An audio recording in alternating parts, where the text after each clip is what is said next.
Hello students, welcome back to our YouTube channel Rahul sir bio Trivedi.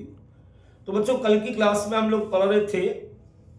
Lecture first में हम लोगों ने केमिकल कोऑर्डिनेशन एंड इंटीग्रेशन के first lecture introduction के बारे में बात की थी और ये बताया गया था आपको कि किस प्रकार से हमारे शरीर में कोऑर्डिनेशन और होम्योस्टेसिस किस प्रकार से होती है। इंडोक्राइन सिस्टम किसे कहते हैं और कितनी ग्लैंड्स इंडोक्राइन सिस्टम के अंतर्गत आती है, कौन कौन सी ग्रंथियां अंतःस्रावी ग्रंथियों के अंतर्गत आती है। आज हम लोग बात करेंगे एक नए टॉपिक की, हाइपोथैलेमस और पिट्यूटरी ग्लैंड्स की। तो पिछली क्लास में हम लोग सीख रहे थे बच्चों कि pituitary, pineal, thyroid, parathyroid, thymus, adrenal, gonads, gastrointestinal tract, liver, kidney और इसके साथ साथ हार्ट, पैंक्रियास सभी प्रकार की इंडोक्राइन ग्लैंड्स हैं। इनमें से कुछ मिक्स्ड इंडोक्राइन ग्लैंड्स हैं और कुछ कैसी हैं प्योर इंडोक्राइन ग्लैंड्स हैं। और यहां पर हमने एक बात की थी जो यहां पर मैंने लिखा नहीं है, इसे हम कहते हैं हाइपोथैलेमस। तो आज हम बात करेंगे हाइपोथैलेमस क्या होता है और पिट्यूटरी से कौन कौन से हार्मोन्स निकलते हैं और पिट्यूटरी का लोकेशन क्या होता है। यानी नीट के सारे सवाल लेकर के फिर हाजिर हुए हैं आपके साथ। आइए बात करते हैं। सबसे पहले हम लोग आज बात करेंगे किसकी, हाइपोथैलेमस की। सबसे पहले बेटा यहां पर एक बात ध्यान रखनी हमको कि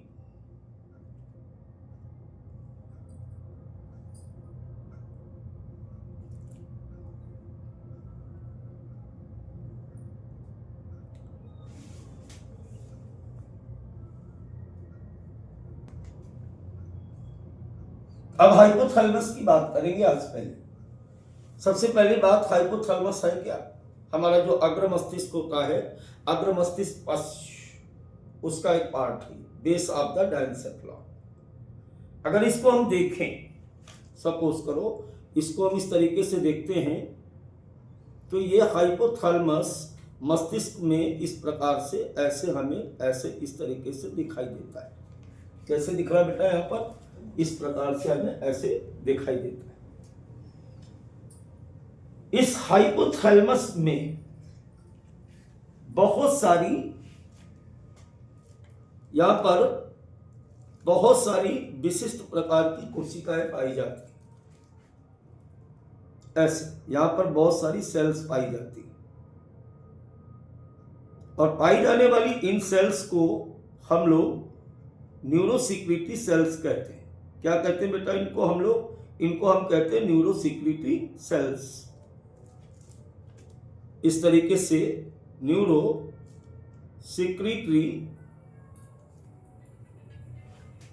सेल। अब न्यूरोसिक्रीटरी सेल्स का मतलब क्या है। ये वास्तव में तंत्रिका कोशिकाएं हैं जिनमें श्रावण करने की कैपेसिटी पाई जाती है, किसी पदार्थ को श्रावित करती है। अब डायनसेफलॉन है तो तंत्रिका तंत्र है, नर्वस सिस्टम है, और नर्वस सिस्टम किससे बना, न्यूरॉन से बना। तो इन रियलिटी जो हाइपोथैलेमस में सेल्स पाई जा रही जो सीक्रेट करेंगी as a endocrine glands, react करेंगी, वास्तव में ये एक तंत्रिका कोशिकाएं होती। कैसे होती, यहां पर जैसे ये हम मान ले, अभी हमने क्या बताया आपको कि बेटा ये हाइपोथैलेमस है, ये हाइपोथैलेमस है और यहां पर पाई जाने वाली ये वाली सेल्स जो है ये न्यूरोसिक्रीटरी है, ये न्यूरोसिक्रीटरी सेल्स। दैट्स, यहां भी आप देख सकते हो कि हाइपोथैलेमस क्या है, तो बेस ऑफ द डायनसेफलॉन। फिर इस बेस ऑफ डायनसेफलॉन या हाइपोथैलेमस में ये तंत्रिका स्रावी कोशिकाएं पाई जाती है। इन कोशिकाओं को हम कहते हैं न्यूक्लियाई। क्या कहते हैं इनको, कॉल्ड न्यूक्लियाई।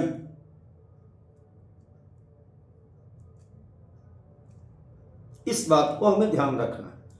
ये जो बंच आपको दिख रहा है ना, इस बंच को हम कहते हैं न्यूक्लियाई। एक छोटी सी बात बताई गई, हाइपोथैलेमस है, इस हाइपोथैलेमस में कुछ तंत्रिका स्रावी कोशिकाएं हैं। इन तंत्रिका कोशिकाओं का नाम क्या है? न्यूक्लियाई। क्लियर हुई इतनी बात? अब इनके द्वारा एक विशिष्ट प्रकार के पदार्थ को सीक्रेट किया जाता है और इस पदार्थ को हम कहते हैं हार्मोन्स। राइट नाउ क्या सीक्रेट करती हैं ये? Neurosecretory cells of hypothalamus produced hormones. Clear हुआ? यहां से निकले हुए ये हार्मोन्स, सपोज करो कि यहां पर ये इस प्रकार से ये हार्मोन्स इन सेल्स के द्वारा सीक्रेट किए जाते हैं। यहां पर ये आप समझ सकते हो ये हार्मोन सीक्रेट किए गए। राइट? ये सारे के सारे हार्मोन्स यहां से चल करके इस पिट्यूटरी ग्लैंड्स को, इस तरीके से ये पिट्यूटरी ग्लैंड्स है, इसको ये क्या करते हैं? रेगुलेट करते हैं। Regulate the synthesis and secretion of pituitary glands. Regulate the synthesis and secretion of pituitary glands। इतनी बात क्लियर हुई? छोटी सी बात, हाइपोथैलेमस में एक प्रकार की सेल्स हैं और ये जो सेल्स हैं इनका नाम न्यूरोसिक्रेटरी नेचर है। नाम क्या है? न्यूक्लियाई। क्या करती हैं? हार्मोन सीक्रेट करती हैं। यहां से निकले हुए हार्मोन्स क्या कर रहे हैं बेटा? इस पिट्यूटरी ग्लैंड को रेगुलेट करते हैं। राइट? यानी पिट्यूटरी ग्लैंड से क्या निकलेगा? इसका रेगुलेशन हाइपोथैलेमस की न्यूरोसिक्रेटरी सेल से निकले हुए हार्मोन्स करते हैं। इतनी बात क्लियर हो गई। अब देखिए यहां पर एक बात और समझिए। आगे क्या समझ रहा हमको कि ये जो हार्मोन्स यहां से निकले हैं, जो पिट्यूटरी ग्लैंड्स की तरफ जा रहे हैं, ये दो प्रकार के होते हैं।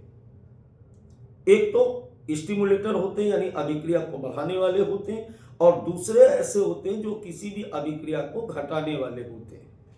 यानी अगर हम बात करें हाइपोथैलेमस के हार्मोन्स की, यहां पर आप ध्यान दीजिएगा दोबारा से।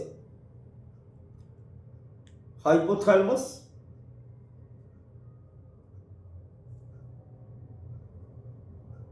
अब हाइपोथैलेमस क्या कर रहा है? हाइपोथैलेमस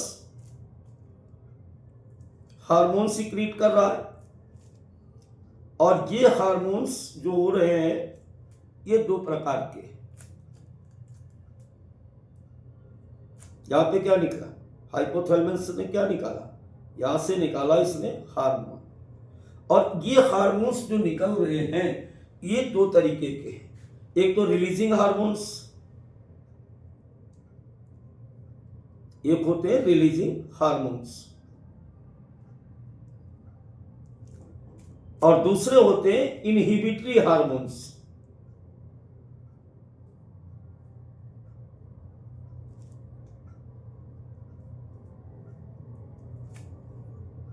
अब दोनों का मतलब क्या है? ये जो रिलीजिंग हार्मोन्स निकल रहे हैं ये क्या कर रहे हैं? Stimulated secretion of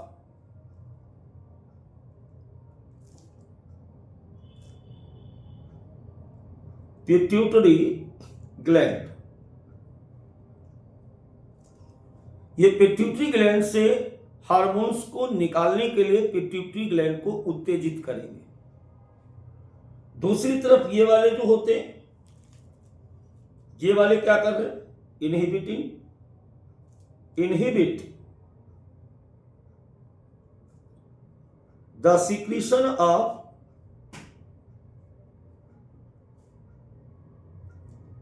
pituitary gland. यानी ऑन और ऑफ। हाइपोथैलेमस में उपस्थित न्यूरोसिक्रीटरी सेल्स या न्यूक्लियाई हार्मोन सिक्रीट करती, वो हार्मोन्स चल करके पिट्यूटरी ग्लैंड में आते हैं। और ये हार्मोन्स दो तरीके के हैं। पहले प्रकार के हार्मोन्स क्या कर रहे हैं, पिट्यूटरी ग्लैंड को और दूसरे हार्मोन्स निकालने के लिए उत्तेजित कर रहे हैं, जबकि दूसरे ऐसे हैं जो पिट्यूटरी ग्लैंड को हार्मोन सिक्रीशन करने से रोकते हैं। भाई साहब, लाइन टू लाइन एनसीईआरटी अगर पढ़नी है तो बने रहें और ध्यान से नोट्स बनाया करें। फालतू की बातें करने से कोई मतलब नहीं निकलता है, इधर उधर की चैटिंग करते रहते हो। इसके बजाय कॉपी पेन लेकर के बैठिए और नोट्स बनाइए और ध्यान से फिर दोबारा अपने घर पे एनसीईआरटी को पढ़िए। एक भी शब्द इधर का उधर नहीं होने वाला, जो बता रहा हूं ध्यान से सुनिए। तो वापस लौटते हैं। हार्मोन आए दो तरीके के, एक जो पिट्यूटरी को उत्तेजित करेगा और हार्मोन सीक्रेट करने के लिए, दूसरा जो पिट्यूटरी को हार्मोन सीक्रेट करने के लिए रोकेगा। अब जैसे एनसीईआरटी ने यहां पर दो उदाहरण दिए। सपोज करो कि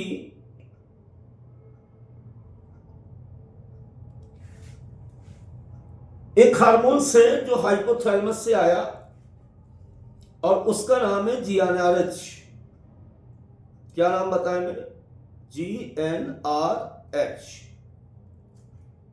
गोनेडोट्रोपिन रिलीजिंग हार्मोन्स। इसका पूरा नाम है गोनेडोट्रोपिन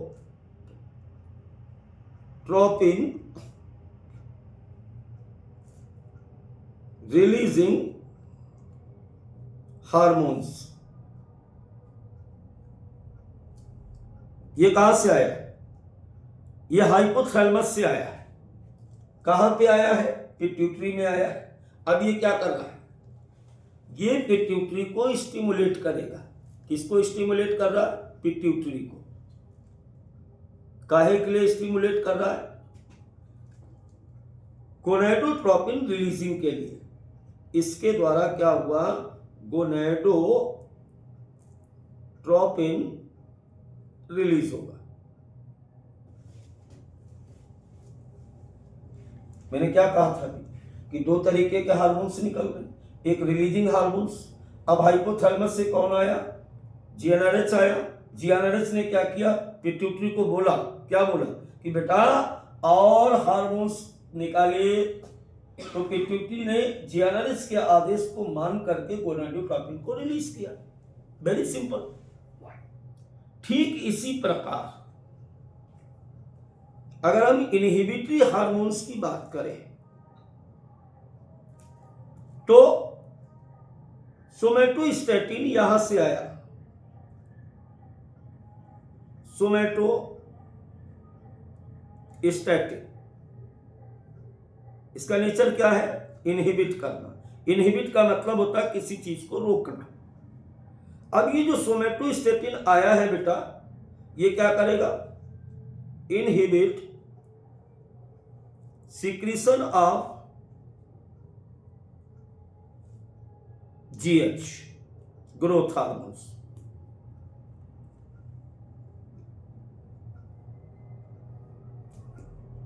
दोनों एग्जाम्पल समझ में आए। चलो छोटा कर देते हैं, बिल्कुल छोटा कर देते हैं। अब जैसे आप क्या देख रहे थे अभी कि आज हम हाइपोथैलेमस के बारे में पढ़ रहे हैं। तो हाइपोथैलेमस क्या है, अग्र मस्तिष्क का निचला हिस्सा है। इसके पास न्यूरोसिक्रीटरी सेल्स हैं। ये न्यूक्लियोसिक्रीटरी सेल्स न्यूक्लियाई कहलाती हैं। न्यूक्लियाई के द्वारा हार्मोन सिक्रीट होते हैं। ये हार्मोन्स निकल करके यहां से चल के कहां आते हैं, पिट्यूटरी के पास आते हैं और पिट्यूटरी को दो तरह से रेगुलेट करते हैं। पहला रेगुलेशन क्या है इनका कि पिट्यूटरी को हार्मोन सिक्रीट करने के लिए उस्काते हैं, स्टिमुलेट करते हैं। और दूसरा क्या फंक्शन है कि पिट्यूटरी को अधिक हार्मोन्स करने से रोकते भी हैं। तो दोनों इसके दोनों पार्ट हैं। यहां पर आप देख सकते हो कि एक तरफ से ये रिलीजिंग हार्मोन्स निकाल रहे हैं, दूसरी तरफ से इनहिबिटरी यानी मंदक हार्मोन्स निकाल रहे हैं। अब यहाँ पर एक उदाहरण दिया गया आपको कि जीएनआरएच निकलता है हाइपोथैलेमस से, जो पिट्यूटरी को स्टिमुलेट करेगा और अब पिट्यूटरी गोनेडोट्रोपिन को रिलीज करेगा। दूसरी तरफ अगर हम ध्यान दें तो इनहिबिटरी हार्मोन सोमेटोस्टेटिन है, यहां से निकल करके ये ग्रोथ हार्मोन्स के सिक्रीशन को रोकता है। इतनी बात आपको समझ में आई। अब जरा ऊपर आ जाओ फिर से, यहां पर अब जरा आप इस डायग्राम को फोकस करेंगे इस जगह पे। यहां पर आप क्या देख रहे हैं? यहां पर हम देख रहे हैं कि पिट्यूटरी से जो हार्मोन्स आ रहे हैं इस तरीके से यहां पे आ रहे हैं। यहां पर एक पोर्टल वेन होती है इस तरीके से, ऐसे एक पोर्टल वेन होती है और इस पोर्टल वेन में यहां से आए हुए हार्मोन्स यहां पर सीक्रेट किए जाते हैं, इस जगह पे सीक्रेट किए गए। ये क्या है? इसका नाम है पोर्टल सर्कुलेशन। Portal circulation. इस पोर्टल सर्कुलेशन में यहां से हार्मोन आकर के सीक्रेट हुए और यहां के बाद ये बाहर यहां से इस तरीके से निकले। जबकि पोस्टीरियर पिट्यूटरी, जो इसका ये वाला हिस्सा है, इसको एंटीरियर पिट्यूटरी और इसे हम कहते हैं पोस्टीरियर पिट्यूटरी। जब पिट्यूटरी कराएंगे तो आगे समझ में आएगी बात। तो ये जो पोस्टीरियर पिट्यूटरी है, इस पोस्टीरियर पिट्यूटरी से डायरेक्ट यहां से हार्मोन सीक्रेट होते हैं, यहां पर कोई पोर्टल सर्कुलेशन नहीं होता है। तो आई थिंक मैं समझता हूं कि अब तक आपको पूरी तरीके से हाइपोथैलेमस समझ में आ गया होगा। आगे हम, हाँ जी बच्चों, अब हम लोग बात करेंगे पिट्यूटरी ग्लैंड की। देखो सबसे पहले एक बात यहां पर समझा दें हम आपको कि पिट्यूटरी ग्लैंड को क्या बोलते हैं हम लोग? Master gland of the endocrine system. अब मास्टर किसे कहते हैं? जो एक साथ कई सारे काम कर ले उसको बोलते हैं मास्टर। अब क्यों कहते हैं ये आप पढ़ते पढ़ते सीखे कि पिट्यूटरी को मास्टर ग्लैंड क्यों कहा जाता है। आइए ले चलते हैं आपको पिट्यूटरी के पास। देखिए हाइपोथैलेमस के, ये फिगर आप देख लो ना, ऊपर क्या लिखा हुआ? हाइपोथैलेमस। हाइपोथैलेमस के ठीक नीचे इस प्रकार की, यानी ये ग्लैंड्स पिट्यूटरी ग्लैंड लोकेट करती। हाइपोथैलेमस और पिट्यूटरी के बीच में एक ग्रंथ के समान जो रचना आप देख रहे हो, इसको बेटा हम लोग बोलते हैं स्टाल्क। क्या बोलते हैं इसको? हम लोग स्टाल्क बोलते हैं। इस तरीके से इसको बोला जाता है स्टाल्क। तो हाइपोथैलेमस से एक छोटे से ग्रंथ के साथ ये नीचे की तरफ उभरी हुई रचना के रूप में होती है। एनसीईआरटी लिखती है। ये जो बोन, ये नीचे आप देख रहे हो ना, ये स्फेनॉइड बोन है। कौन सी बोन है? ये स्फेनॉइड बोन है। स्फेनॉइड बोन है। इस स्फेनॉइड बोन के बीच में एक ये कैविटी आपको दिख रही है, दिख रही ना? एक बीच में ये कैविटी या गुहा दिख रही जहां पर पिट्यूटरी रखी हुई है। इसको हम कहते हैं सेला टर्सिका। क्या बोलते हैं इसको? एक बोनी कैविटी पाई जाती है जिसको हम बोलते हैं सेला टर्सिका। सेला टर्सिका।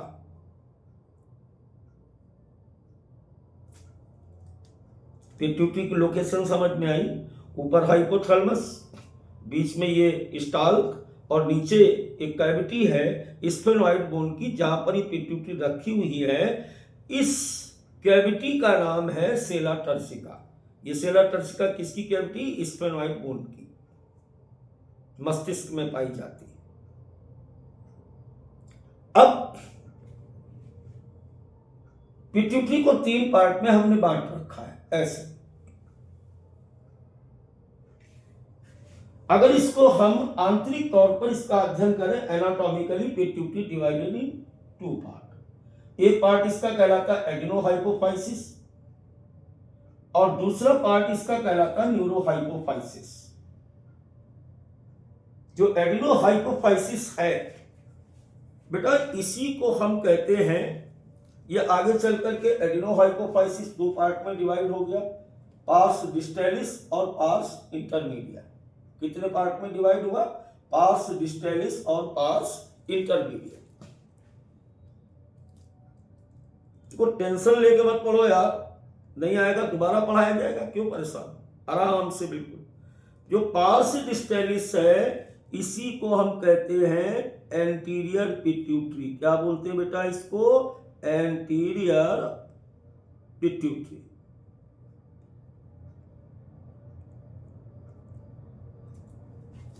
सर इसमें कहा बेटा? ये है ना, ये इसको बोलते हैं एंटीरियर पिट्यूटरी।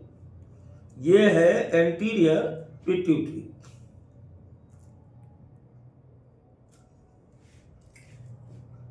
क्लियर हुआ? यही पार्स डिस्टेलिस है, और जो पार्स डिस्टेलिस है उसी को हम एंटीरियर पिट्यूटरी कहते हैं। जनरली क्या होता है, पार्स इंटरमीडिया एंटीरियर पिट्यूटरी के साथ ही फ्यूज होता है, इसलिए इसको अलग से नहीं दिखाया जाता।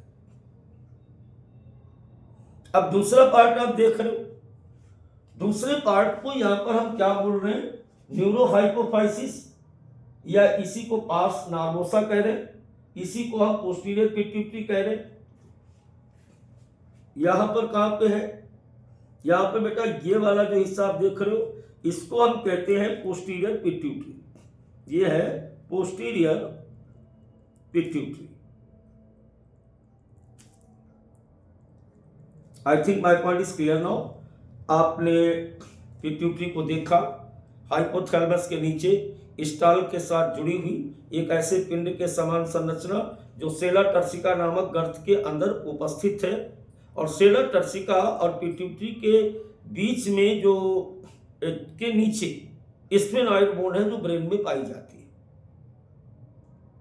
एनाटॉमिकली पिट्यूटरी ग्लैंड दो भागों में बटी हुई है, एडिनोहाइपोफाइसिस और दूसरी न्यूरोहाइपोफाइसिस। अब एडिनोहाइपोफाइसिस को वास्तव में क्या बोलते हैं हम? Anterior pituitary. और पार्स नार्वोसा या न्यूरोहाइपोफाइसिस को हम लोग बोलते हैं पोस्टीरियर पिट्यूटरी। अब एंटीरियर पिट्यूटरी के दो पार्ट हैं, पार्स डिस्टेलिस और पार्स इंटरमीडिया। आई थिंक इतनी बात बिल्कुल दिमाग में बैठ जानी चाहिए अब आपके। अब देखिए इसके बाद हम बात करेंगे कि एंटीरियर पिट्यूटरी से कौन कौन से हार्मोन्स निकलते हैं, पोस्टीरियर पिट्यूटरी से कौन कौन से हार्मोन्स निकलते हैं। अगर एंटीरियर पिट्यूटरी की बात की जाए तो एंटीरियर पिट्यूटरी से निकलने वाले जो हार्मोन्स होते हैं बेटा, ये होते हैं, एक तो होता है आपका GH यानी ग्रोथ हार्मोन्स, दूसरा होता है PRL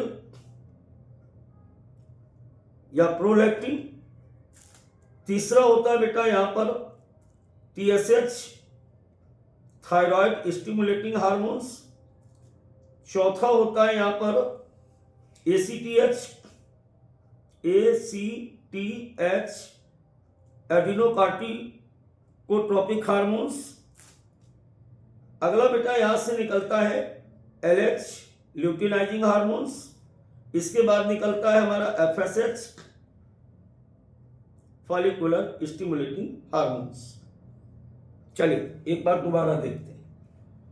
मैंने अभी क्या कहा आपसे कि एंटीरियर पिट्यूटरी से कितने हार्मोन्स निकल रहे हैं? एक तो GH ग्रोथ हार्मोन्स, दूसरे क्या नाम है? प्रोलैक्टिन, तीसरे का नाम क्या है? लंबा है थोड़ा, जगह कम है, थायराइड स्टिमुलेटिंग हार्मोन्स। नोट करो ना, मैं बोल तो रहा हूं, थायराइड स्टिमुलेटिंग हार्मोन्स। अगले वाले का नाम है यहां पर adrenocorticotropic hormones, luteinizing hormones, follicular stimulating hormones. तो कुल मिलाकर के 1 2 3 4 5 और 6 हार्मोन्स यहां से सीक्रेट किए। अब अगर हम बात करें, ये पार्स डिस्टेलिस से निकले। पार्स इंटरमीडिया की बात करें अगर, तो पार्स इंटरमीडिया बेटा सीक्रेटेड ओनली वन हार्मोन्स, इसके द्वारा केवल एक ही हार्मोन को सीक्रेट किया जाता है और उसका नाम होता है MSH। मेलानोसाइट स्टिमुलेटिंग हार्मोन्स, इसका क्या नाम है? MSH। MSH का फुल फॉर्म है मेलानोसाइट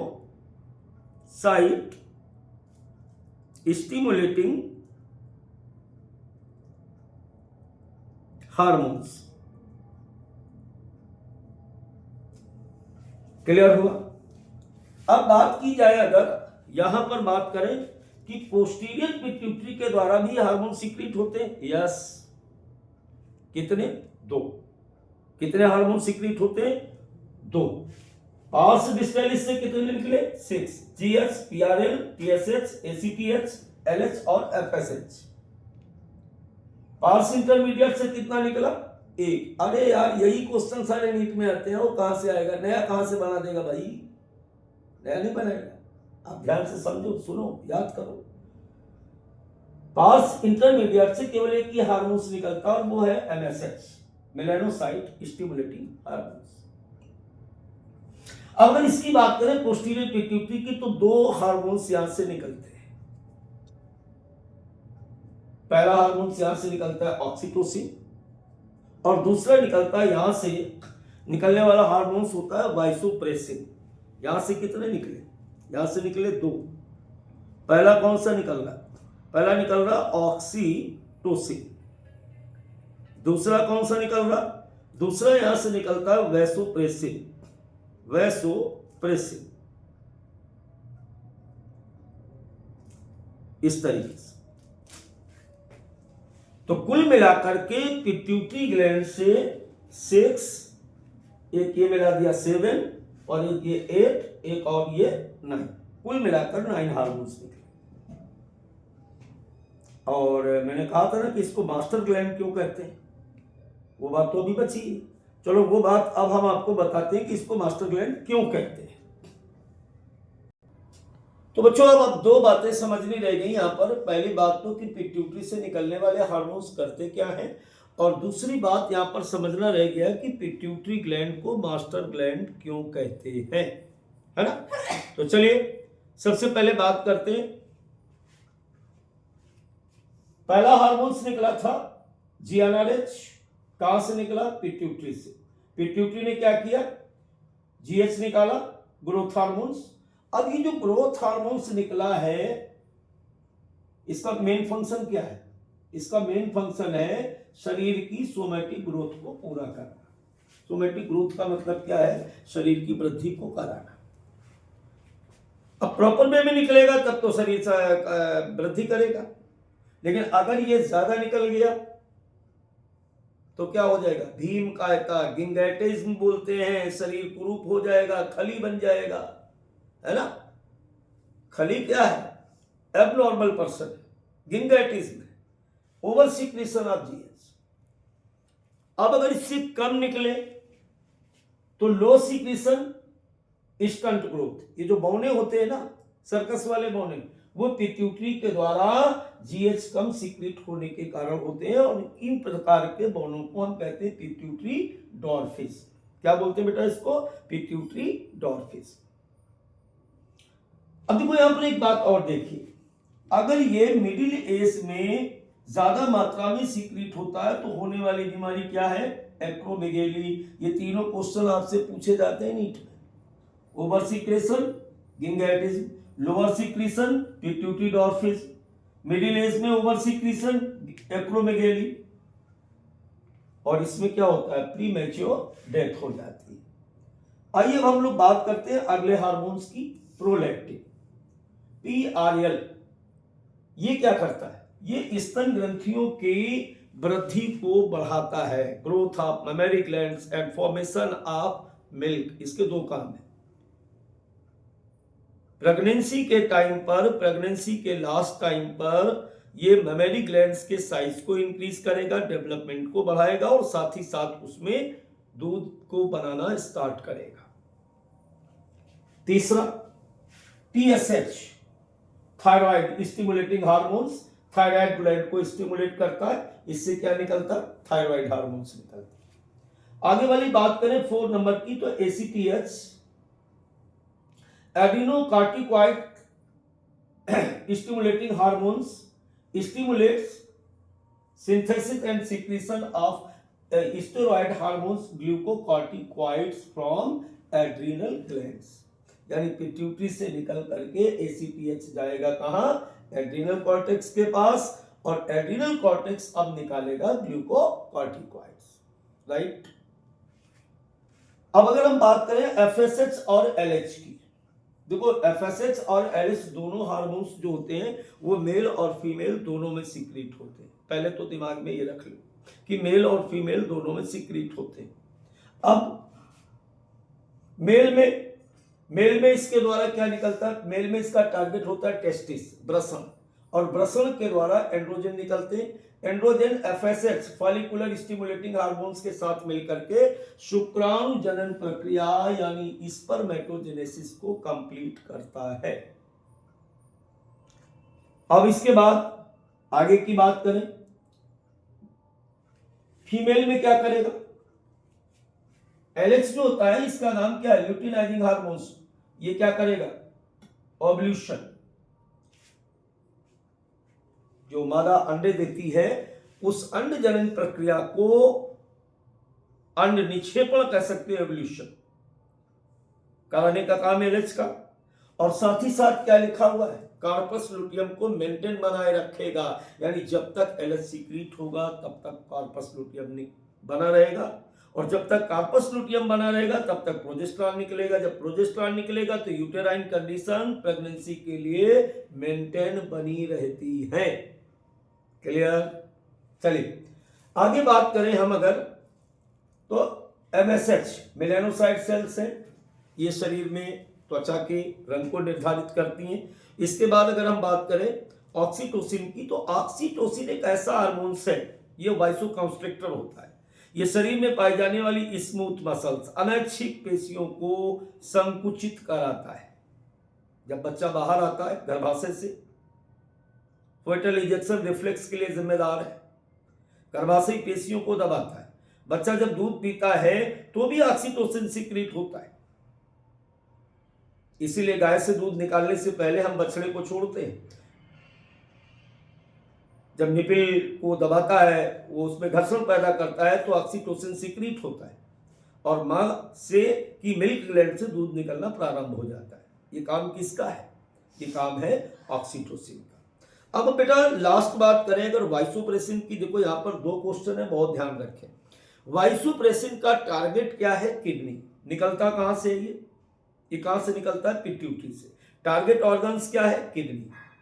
वहां जाके क्या करेगा, वहां जाकर ये मिनरल्स और वाटर को एब्जॉर्ब करता है, reabsorption of water and electrolytes by DCT of nephrons. Kidney में जो नेफ्रॉन्स होते हैं उनके डिस्टल कार्बोन्यूट्रेट ट्यूब्यूल से जल और खनिज को, इलेक्ट्रोलाइट्स को अवशोषित करता है। इसका एक नाम और भी है, इसका नाम होता है बेटा एडीएच यानी एंटी डायूरेटिक हार्मोन्स। अब इसे एंटी डायूरेटिक हार्मोन्स क्यों कहा जाता है, एंटी डायूरेटिक हार्मोन्स कहने का कारण यह है कि अगर ये ज्यादा निकलेगा तो मूत्र जो है वो कम बनेगा। डायूरेसिस का मतलब बहुमूत्रता, ज्यादा मात्रा में मूत्र का बनना, यूरिन का फॉर्मेशन ज्यादा होना। तो अगर एडीएच कम होगा, एडीएच ज्यादा निकलेगा तो मूत्र कम बनेगा, चूंकि ज्यादा मात्रा में शोषित कर लेगा। और अगर एडीएच कम निकलेगा तो यूरिन क्या होगी, ज्यादा बनेगी, अवशोषण कम हो जाएगा, और ऐसे व्यक्ति बार बार यूरिन पास करते हैं, और इस बीमारी को हम कहते हैं डायबिटीज इंसिपिडस। इसका शुगर से कोई लेना देना नहीं है, इसका लेना ही देना इस बात से है कि बार बार पेशाब का आना, बार बार मुंह का सूखना, प्यास लगना, प्यास पानी की कमी रहना। क्यों, क्योंकि आवश्यकता अनुसार एडीएच नहीं निकल रहा है, तो किडनी से ज्यादा पानी यूरिन के रूप में बाहर जा रहा, शरीर में वापस नहीं लौट रहा। अब बच्चों इस क्लास की आखिरी बात कर लेते हैं कि पिट्यूटरी को हम मास्टर ग्लैंड क्यों कहते हैं। वास्तव में मास्टर क्या, इसको हम कहेंगे बैंड मास्टर। कभी देखा तुमने संगीतकार को, वो 2 लकड़ी लेकर के ऐसे ऐसे, अब तुम बजाओ, अब तुम रुक जाओ, अब तुम बजाओ, अब तुम रुक जाओ, ऐसे करता रहता है। तो पिट्यूटरी देखिए कुछ करती नहीं है, खुद कुछ नहीं करती, किससे करवा रही, अन्य ऑर्गन से काम करवाती है, इसलिए इसको मास्टर ग्लैंड कहते हैं। किससे किससे काम करा रही? जीएच भेज करके बॉडी की ग्रोथ कराती है, तो बॉडी की सोमैटिक सेल्स पर एक्शन होगा। एफएसएच निकाल और एलएच निकाल कर टेस्टिस ओवरी से काम ले लिया। पीआरएल निकाल करके मेमोरी ग्लैंड से काम ले लिया। एमएसएच निकालकर स्किन में पिगमेंटेशन को किया। टीएसएच निकालकर थायराइड ग्लैंड से हार्मोन्स निकलवाती थायराइड।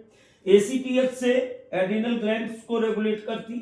ऑक्सीटोसिन से यूटेरस मेमोरी ग्लैंड को रेगुलेट करती है। एडीएच से किडनी को रेगुलेट करती है। तो भाई साहब खुद कुछ किया इसने? खुद कुछ नहीं किया। ये बिल्कुल स्कूल के प्रिंसिपल डायरेक्टर की तरह क्या करता है? केवल आदेशित करता है दूसरी ग्रंथियों से काम लेने के लिए, दूसरी ग्लैंड से क्या कराने के लिए बेटा? सीक्रेशन कराने के लिए। इससे निकले हुए हार्मोन्स अन्य ग्रंथियों को उस्काते हैं या रोकते हैं। किस काम के लिए? कि वो या तो और हार्मोन्स निकालें या बंद कर दें। तो बच्चों, मैं आशा करता हूं कि आज की क्लास में आपको बहुत मजा आया होगा, और अगर आपको मजा आ रहा है तो कमेंट बॉक्स में जरूर लिखा करें। फिर मिलते हैं एक नई क्लास के साथ, एक मजेदार टॉपिक के साथ। तब तक के लिए बाय बाय, गुड नाइट।